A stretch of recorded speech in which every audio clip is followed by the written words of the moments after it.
ঈদের সময় তারকারা কি খান, কোথায় যান, কি করেন, সবটাই জানার আগ্রহ থাকে সাধারণ মানুষের। দর্শক, এই মুহূর্তে আমার সাথে আছেন বাংলাদেশের জনপ্রিয় ধারাভাষ্যকার শামীম আশরাফ চৌধুরী। ঈদ আড্ডায় আজ আমরা শুনবো তার শৈশবে ঈদ কাটানোর গল্প। ভাইয়া, ঈদ মোবারক। ঈদ মোবারক। শৈশবের ঈদ আর এখনকার ঈদ, এখন তো আমাদের ছেলেরা নাতিরা যে ঈদ করছে, শৈশবের অন্যরকম আমার মনে হয় একটু ধারা ছিল। পুরো শহর এত উন্নত ছিল না, পাড়াভিত্তিক একটা ঈদ উদযাপনের একটা ব্যাপার ছিল। যে কোনো, আমি পুরনো পল্টন লাইনে জন্ম, ছিলাম প্রায় 60 বছর সেখানে, এবং সেখানের ঈদ উদযাপন নিজেদের আত্মীয় স্বজন ছাড়াও পাড়া প্রতিবেশীদের সঙ্গে, বিশেষ করে ঈদের নামাজের পরে তো সবার সঙ্গেই দেখা হতো। সবাই সবার বাড়িতে যাওয়া আসা, যেটা একেবারে এখন তো এক ফ্ল্যাটের লোক আরেক ফ্ল্যাটের লোককে চেনে না। পুরো পাড়া ভিত্তিক একটা ঈদ, সারাদিন কেন 2-3 দিন ধরে ঈদ উদযাপন হতো। নিজে এই বাড়ি ও বাড়ি যাওয়া, খাওয়া, আসা যাওয়া থেকে শুরু করে সবকিছু মিলে একটা উৎসবমুখর পরিবেশ ছিল। দুর্ভাগ্যবশত সেই সময়টা অনেক অনেক পাল্টে গেছে। এখন ইভেন আত্মীয় স্বজনের বাসায় যাওয়াটা সবসময় হয়ে ওঠে না। অনেকে দেশ বিদেশে ছড়িয়ে ছিটিয়ে গেছে। আগে তো খুব একটা আর একান্নবর্তী পরিবার অনেকে ছিল সেই সময়। ঈদের চাঁদ দেখা নিয়ে কোনো মজার স্মৃতি আছে কিনা? হ্যাঁ, চাঁদ দেখা আমাদের বাড়ির উপর, যেটা বলছিলাম, ঈদের একটা বিরাট একটা অংশ ছিল চাঁদ উঠলো কি উঠলো না। যেদিন মেঘলা থাকতো সেদিন সবার মুখটাও একটু মেঘলা হয়ে যেত, যে আজকে চাঁদ দেখা যাচ্ছে না। কিন্তু চাঁদ দেখার জন্য যে প্রিপারেশন, একে শেষ ইফতারের দিন হবে কি হবে না, ওই সময়টা খুব অল্প সময়, 5 মিনিটের জন্য, সত্যিকার অর্থ যে প্রথম দিনের চাঁদটা 5 মিনিটের বেশি দেখা যায় না সাধারণত। এবং সেইটাই সবাই বাড়ির ছাদে উঠে তাকালে অন্যান্য বাড়ির ছাদেও লোকজন জমায়েত, এবং চাঁদ প্রথম যে দেখবে তার মনে হয় যে একটা স্পেশাল ক্রেডিট, যে আমি প্রথম চাঁদ দেখেছি। কোথায় কোথায় খুঁজে বাড়ানো হচ্ছে আকাশে, সেটা একটা বিশাল একটা আনন্দের ব্যাপার ছিল অবশ্যই। এবং একজন দেখলে একটা চিৎকার দিলে আশেপাশের ছাদগুলো থেকে ওরা ভাবতে, দেখে ফেললো আমাদের আগে, একটা কম্পিটিশনের মতো মনে হতো। আর সেটার আনন্দ কিন্তু ভাষায় প্রকাশ করা খুবই খুবই ডিফিকাল্ট। কিন্তু ওই আবার আবার বলতেই হয়, দুর্ভাগ্য, ওই প্রচলনটা বা ওই অভ্যাসটা হয়তো গ্রামে গঞ্জে এখনো আছে, শহরে সেটা কিন্তু প্রায় বিলুপ্ত। শৈশবের ঈদে সর্বোচ্চ কত টাকা সালামি পেয়েছিলেন, বা সালামি পেলে কতটা খুশি লাগতো? তখন আমাদের সময় 1 টাকার কিন্তু অনেক অনেক দাম। আমি যখন কলেজে যাই, ঢাকা কলেজে 1966 সনে, তখন আম্মা 1 টাকা দিয়ে দিত। ওই 1 টাকা দিয়ে 10 আনা তখন ছিল, টাকা আনা পয়সা ছিল। 10 আনা দিয়ে পরিপূর্ণ একটা ডাল ভাত, একটা তরকারি পাওয়া যেত। তারপরে আবার 4 আনা বাঁচিয়ে বাঁচিয়ে সপ্তাহে একদিন সিনেমা দেখতাম চুরি করে। তো ওই ওই টাকার, তখন 1 টাকা পাওয়াটাও একটা বিশাল একটা ব্যাপার ছিল। আমার মনে আছে আমার দাদি সবাইকে, তার ট্রেডিশন ছিল 8 আনা করে দিত ওই সময়। তো হ্যাঁ, যদি কেউ ভুলে 10 টাকা দিয়ে দিত ওই সময়, তাহলে মনে হতো যে পৃথিবী জয় করে ফেলেছি। হ্যাঁ, আর এখন তো 500 টাকা যদি একটা বাচ্চাকে হাতে ধরিয়ে দেওয়া, মাত্র 500 টাকা দিল। পরিস্থিতি পরিবর্তন, আয় বেড়েছে, সবকিছুর পরিবর্তন হয়েছে, কিন্তু যেই আনন্দটা ঈদি পেয়ে, যে ধরনের আনন্দটা আমরা পেতাম, খুব অল্প জিনিস পেয়ে কিন্তু তখন আনন্দ পেত সবাই, সেই জিনিসটা হয়তো বা নেই এখন। নতুন জামা, নতুন জামা তো অফকোর্স, নতুন জামা, নতুন জুতো, যদি কপালে থাকতো নতুন জুতো একজোড়া পাওয়া যেত, হ্যাঁ, সেটা তো আমার মনে হয় সেটা এখনো, এই জিনিসটা এখনো প্রচলন আছে। গিফট দেওয়া, বিভিন্ন আত্মীয় স্বজনকে গিফট দেওয়া, ছেলে মেয়েকে, বৌমাদের বউকে, সবাই গিফট এক্সচেঞ্জ করা, সেইটা একটা এক্সেলেন্ট। আমার মনে হয় ঈদের সবচেয়ে ভালো ট্রেডিশন হলো আত্মীয়দের মধ্যে, বন্ধু বান্ধবদের মধ্যে, ইভেন মাঝে মধ্যে, যে এই নতুন জামা উপহার দেওয়া, নতুন জামা পাওয়া। ছোটবেলাতে একটা নতুন জামা, জানতাম যে ঈদে অন্তত নতুন জামা আসবে, এবং সেটার জন্য অধীর আগ্রহে বসে থাকতাম।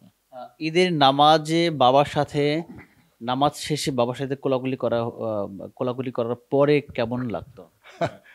না, সেটাই, বাবাকে তো আমি প্রচণ্ড ভয় পেতাম। আমাদের সবাই খুব ভয় পেত, খুব ভাবগম্ভীর ভদ্রলোক ছিলেন। বাবা অনেক অল্প বয়সে, মানে 58 বয়সে মারা গেছেন।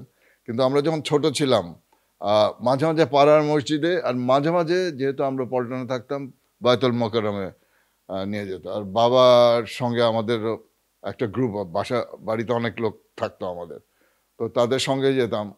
বাবা আমার মনে হয় না যে ওই আমার হাত ধরে কোনোদিন নিয়ে গেছে নিজে।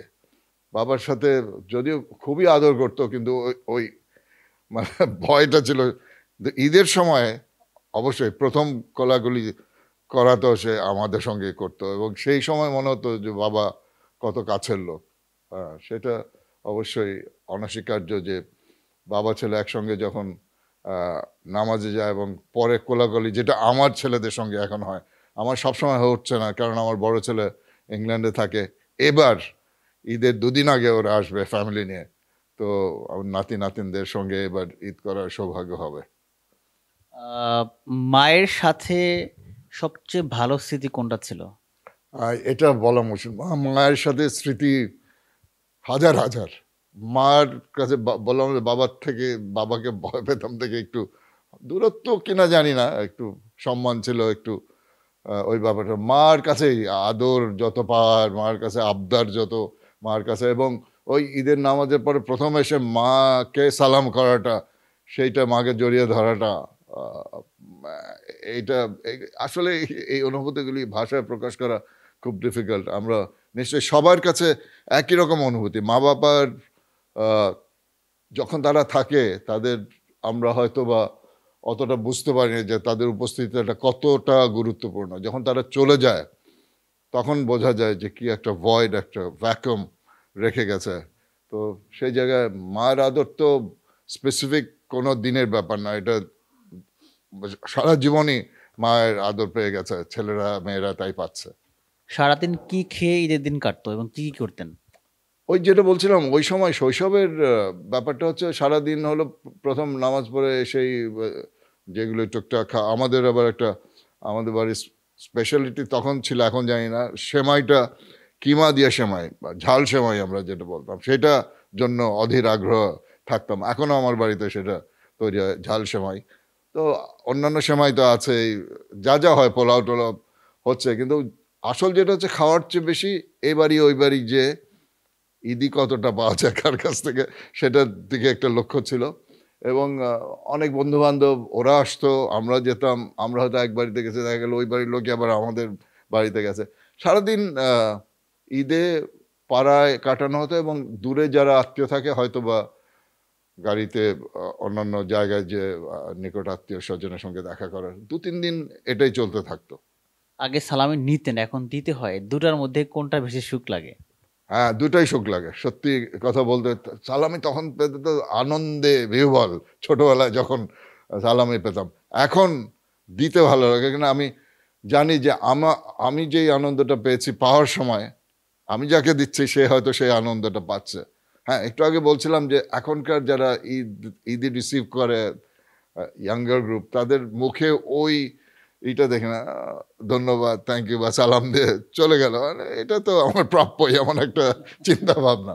কিন্তু দিতে খুব ভালো লাগে। এবং এই যে ঈদের সময় যে শুধু সালামি না, এই জাকাতের যে সিস্টেমটা আছে, টাকা দেওয়ার ব্যাপার আছে, ফিতরার ব্যাপার আছে, গরিবকে সাহায্য করার জন্য সারা বছরের যদি সুযোগ সুবিধা না হয়, সবাই চেষ্টা করে যে একটু হলেও যারা অসহায় আছে, যারা গরিব আছে, তাদের দিকে হাত বাড়িয়ে দেওয়ার ব্যাপারটা, এটা একটা প্রাতিষ্ঠানিকভাবে একটা ব্যবস্থা করা আছে, এবং সেটা আমার মনে হয় একটা খুব ভালো জিনিস। এবং এটা যদি মানে সারা বছর তো দেয়া যায় না, ঈদে স্পেসিফিকলি সবাই প্ল্যান করে যে আমি ঈদে এতটুকুলো টাকা দান করব, বা যারা কাজের লোকজন আছে তাদের কাপড় চোপড় কিনে দেব, তাদের ইফতার দেওয়ার ব্যাপারটা সারা মাস ধরে। এই প্রচলনগুলো, এই প্র্যাকটিসগুলো খুবই খুবই আকৃষ্ট করে আমাকে, এবং এটা যেন সবসময় চলে সেটা আমি আশা করব। সন্তান আসছে ইংল্যান্ড থেকে বাবার সাথে ঈদ করার জন্য, এই মুহূর্তটা ভাবলেই ঈদের আনন্দটা কত গুণে বেড়ে যায়। অনেক গুণ বেড়ে গেছে, অলরেডি বেড়ে গেছে। আজকাল কিন্তু ওই সন্তানের চেয়ে সন্তানের সন্তানদেরকে ওরা কিভাবে কখন আসবে, ওদের নিয়ে খেলবো। 2 বছর আগে ঘুরে গেছে, তখন একজন খুবই ছোট ছিল, এখন দুজনে চিনতে পারে, দাদা ভাই দাদু করে, ভিডিও কলে চেনা হয়েছে। ভাষার একটু অসুবিধা আছে, আমার ছেলের বউ স্প্যানিশ, এই জন্য ওরা ইংরেজিতে মোটামুটি কথা বলে, বা স্প্যানিশও বলে মাঝে মধ্যে। বাংলা আমরা এখান থেকে যতটুকু পারি। তো আমাদের টার্গেট হচ্ছে যে এই 3 সপ্তাহে বাংলা ভাষা রপ্ত করার জন্য যত কিছু দরকার, আমি, আমার ওয়াইফ, আমার ছোট ছেলে আছে, সবাই মিলে আমরা চেষ্টা করব যে ওদেরকে যতটুকু বাংলা শিখিয়ে আবার ইংল্যান্ডে ফেরত পাঠানো যায়।